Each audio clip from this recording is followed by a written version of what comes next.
আমরা ইচ্ছে করলে 2, 4, 5, 10টা ডজন এমপি, এটা আমাদের জন্য অনটুর ব্যাপার ছিল। এটা আপনারা বলতে পারবেন, আমি জানি। 2024 জানুয়ারি 7 যে জাতীয় নির্বাচন হলো, নির্বাচনের নামে প্রহসন, আমার সঙ্গে কি কথা হয়েছে, আমাদেরকে বিরোধী দল বানাবার জন্য কিন্তু চেষ্টা কম করা হয়নি। কিন্তু আমরা পরিষ্কার বলেছি, ইসলামী আন্দোলন বাংলাদেশ এবং চরমনাই মিশন মুজাহিদ কমিটি সহ এটা নিছক 2-1টা এমপির জন্য, 2-1টা মন্ত্রিত্বের জন্য, কিছু সম্পদ সম্মানের জন্য প্রতিষ্ঠিত হয় না। এই সংগঠন প্রতিষ্ঠিত হয়েছে দুনিয়াতে শান্তি, আখিরাতে মুক্তির লক্ষ্যে। ওয়ালটনের পণ্য কিনে জিতে নিতে পারেন নগদ 20 লক্ষ টাকা। Double million offer, Walton fridge কিনে পেতে পারেন 20 লক্ষ টাকা, রয়েছে কোটি কোটি টাকার নিশ্চিত উপহার। আপনারা আমাদেরকে যত ধরনের অফার দেন, কিন্তু আমরা কখনোই পরগাছা হতে চাই না। কারণ বাংলাদেশের ভিতরে 100-র ভিতরে 92 জনের মতো মুসলমান বসবাস করে। এই 53 বছর স্বাধীনতার বয়সে আমরা দেখেছি বারবার ওরা আমাদেরকে ব্যবহার করে, ওরা ক্ষমতায় গিয়ে ওই টেবিলের মধ্যেই মদের লাইসেন্স পাস করা হয়, আইন পাস করা হয়, বেশ্যাবৃত্তির লাইসেন্স দেওয়া হয়, বিভিন্ন সময় আমাদেরকে ব্যবহার করে ওরা ক্ষমতায় থাকার পরে এই দেশকে 5 বার চোরের দিক থেকে তামাম বিশ্বে ভাগ বানায়।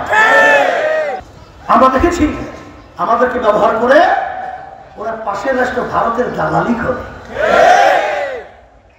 আমাদের সমস্ত শিক্ষা সিলেবাস ইসলামকে একেবারে উঠিয়ে বঙ্গোপসাগরে নিক্ষেপ করার পদক্ষেপ নেওয়া হয়েছিল।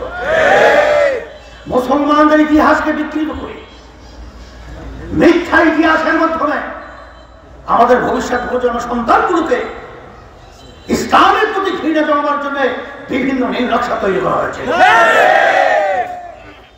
আপনারা দেখেছেন শেষে যে আওয়ামী লীগের প্রধানমন্ত্রী, আমরা প্রধানমন্ত্রী কখনোই বলি নাই, এখনো বলি না, কারণ সেটা বাংলাদেশ জনগণের ভোট পায় প্রধানমন্ত্রী হয় নাই।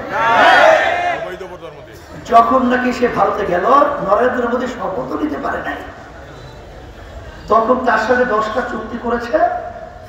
আমরা ভালো করে আলোচনা পর্যালোচনা করে দেখেছি, একটা চুক্তিও বাংলাদেশের জন্য একেবারে কিঞ্চিত করে উপকার হয় না, ভারতের স্বার্থ।